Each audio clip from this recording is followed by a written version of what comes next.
ہمارے چینل میں خوش آمدید۔ چلیں شروع کرتے ہیں آج کی کہانی۔ میرا نام فرا ہے اور میری عمر اس وقت 25 سال ہے۔ میں نے BSc تک تعلیم حاصل کی ہوئی ہے اور میں ایک سمجھدار، عاقل اور بالغ لڑکی ہوں۔ ہم 3 بہن بھائی ہیں۔ مجھ سے چھوٹے 2 بھائی ہیں جن میں سے ایک کالج میں جبکہ اس سے بڑا دوسرا بھائی یونیورسٹی میں پڑھتا ہے۔ ہم لوگ اچھے کھاتے پیتے گھرانے سے تعلق رکھتے ہیں۔ میرے ابو ایک فرم میں کام کرتے ہیں اور بھائی بھی پارٹ ٹائم جاب کرتا ہے۔ میری امی ایک گھریلو خاتون ہیں جو زیادہ تر گھر کے کاموں میں گھر پائی جاتی ہیں۔ میں نے BSc کرنے کے بعد کچھ عرصہ ایک پرائیویٹ اسکول میں بطور معلم فرائض سر انجام دیے، مگر میں ایک ہی سال میں اکتا گئی تو اسکول چھوڑ دیا اور اس کے بعد میں گھر پر ہی بیٹھ گئی۔ پیسوں کی اتنی اشد ضرورت بھی نہ تھی کہ مجبوری کے طور پر ہی مجھے نوکری کرنی پڑتی۔ تبھی نوکری چھوڑتے وقت کوئی بھی پرواہ نہیں تھی۔ میری عمر 24 سال ہوئی تو میری ماں کو میری شادی کی فکر لگ گئی۔ جہیز وغیرہ تو شروع سے ہی بنتا آ رہا تھا، تبھی اس کی اتنی فکر نہیں تھی۔ صرف فرنیچر رہتا تھا جو میرے گھر والوں نے شادی کے قریب قریب بنانے کا سوچا تھا۔ میری ماں نے میرے لیے رشتے ڈھونڈنے شروع کر دیے، لیکن میں ابھی شادی نہیں کرنا چاہتی تھی۔ تبھی میں بے دل سی ہو گئی۔ میری ماں کی کوششیں جلد ہی رنگ لے آئی تھیں۔ تبھی ایک معقول رشتہ مل گیا۔ لڑکے کا نام عمران تھا اور وہ ایک کمپنی میں جاب کرتا تھا جہاں سے اسے ایک اچھی اور معقول تنخواہ ملتی تھی۔ عمران اچھا خاصا پڑھا لکھا اور خوبصورت شخص تھا جو عمر میں مجھ سے 2 سال بڑا تھا۔ اس کے گھر میں اس کی صرف ماں ہی موجود تھی جو تبھی بیوہ ہو گئی تھی جب عمران 4 سال کا تھا۔ اس کے بعد عمران کی ماں نے دوسری شادی نہ کی اور اپنی ساری زندگی عمران کی پرورش اور اس کی تعلیم و تربیت میں وقف کر دی۔ وہ ایک اچھی اور سلجھی ہوئی خاتون تھی جو میری امی کو بے حد پسند آئی تھیں۔ جس دن عمران کے رشتے کا پتہ چلا اس سے اگلے دن میری امی اور ابو عمران کو دیکھنے ان کے گھر گئے تھے۔ ان کی واپسی شام کو ہوئی تھی اور امی ابو کا مسکراتا خوش چہرہ دیکھ کر لگ رہا تھا کہ وہ عمران سے مل کر خوش ہیں اور اس رشتے کے لیے راضی بھی۔ میں فقط منہ بنا کر رہ گئی تھی کہ مجھے ابھی شادی نہیں کرنی۔ میرے ابو نے عمران کے بارے میں اس کی کمپنی کولیگز اور اس کے ہمسایوں وغیرہ سے پوچھ تاچھ کر لی تھی، لیکن کوئی بھی منفی بات عمران یا اس کی ماں کے حوالے سے سننے کو نہیں ملی تھی۔ جس کے بعد میرے باپ نے عمران کی ماں کو فون کر کے اس رشتے کے لیے ہاں کر دی اور پھر انہیں اپنے گھر آنے کی دعوت بھی دے ڈالی۔ اگلے دن میں نے گھر کی تفصیلی صفائی کرتے عمران اور اس کی ماں کی خاطر تواضع کے لیے تیاریاں شروع کر دی۔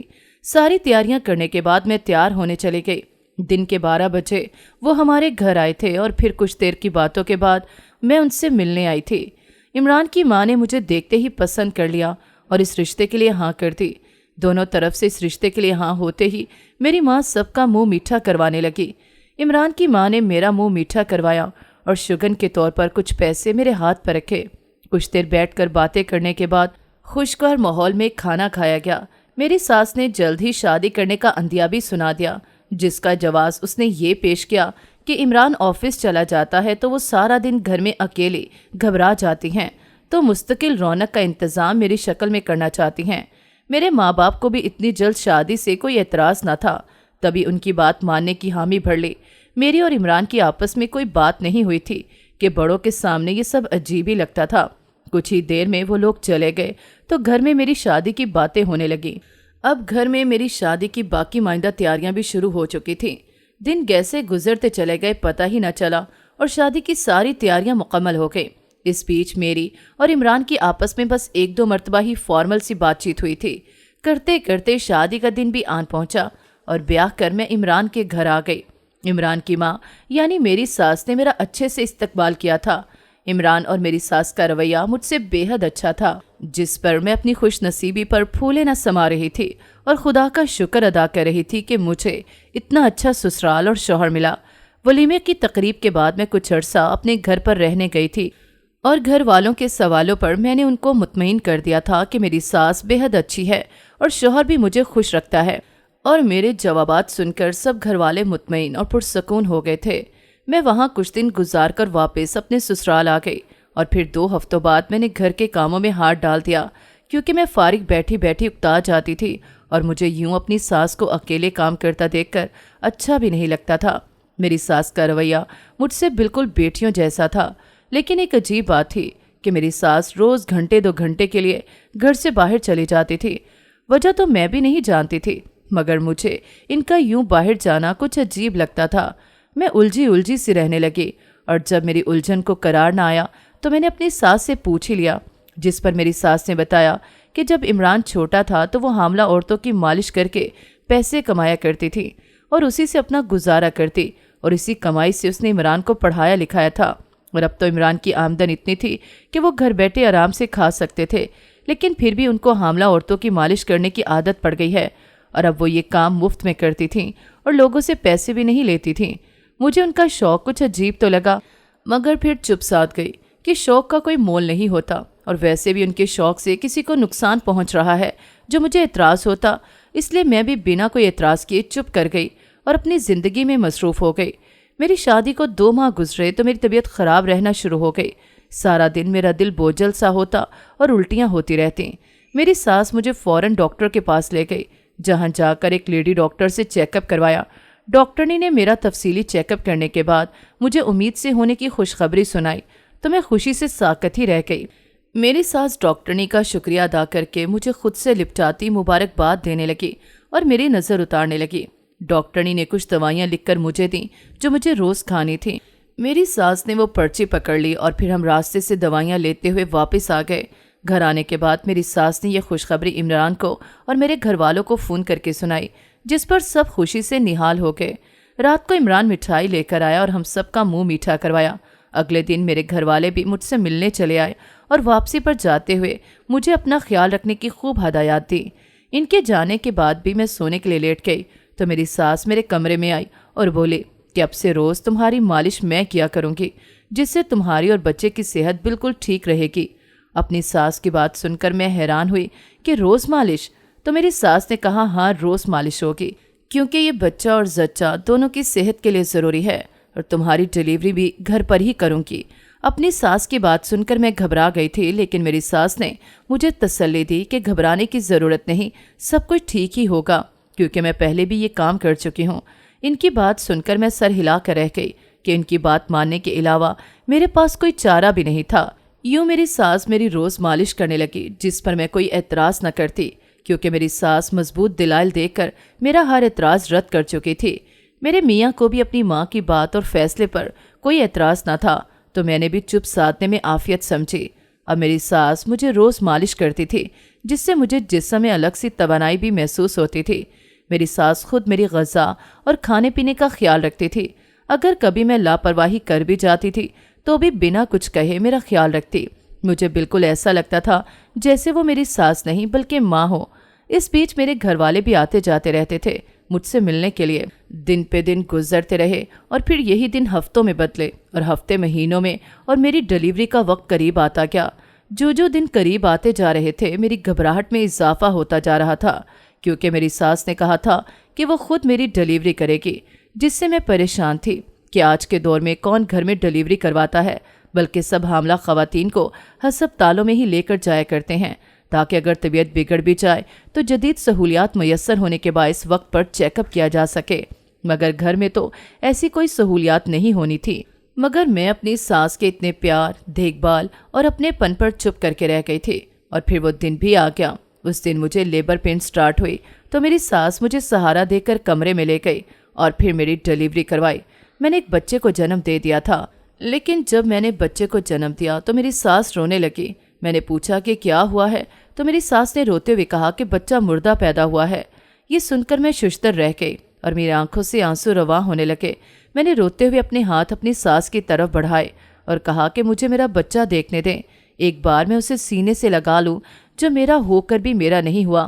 لیکن میری ساس نے کہا کہ بچے کو دیکھ کر تمہیں دکھ ہی ہوگا، نہ تو یہ زندہ ہے نہ تمہاری ممتا کو سکون دے سکتا ہے، تو بہتر ہے کہ تم اپنے آپ کو سنبھالو۔ میری ساس مجھے کمرے میں چھوڑ کر باہر چلے گئی اور پھر سب کو فون کر کے اطلاع دے دی۔ کچھ ہی دیر میں سب لوگ چلے آئے تھے اور سبھی افسوس سے تعزیت کر رہے تھے۔ سب باری باری مجھ سے ملنے کے لیے آتے اور مجھے تسلی دلاسے اور حوصلہ دیتے۔ میں سب کے گلے لگ کر روتی کر لاتی رہی کہ میری اولاد میرے ہاتھوں میں آنے سے پہلے ہی مجھ سے چھین گئی ہے۔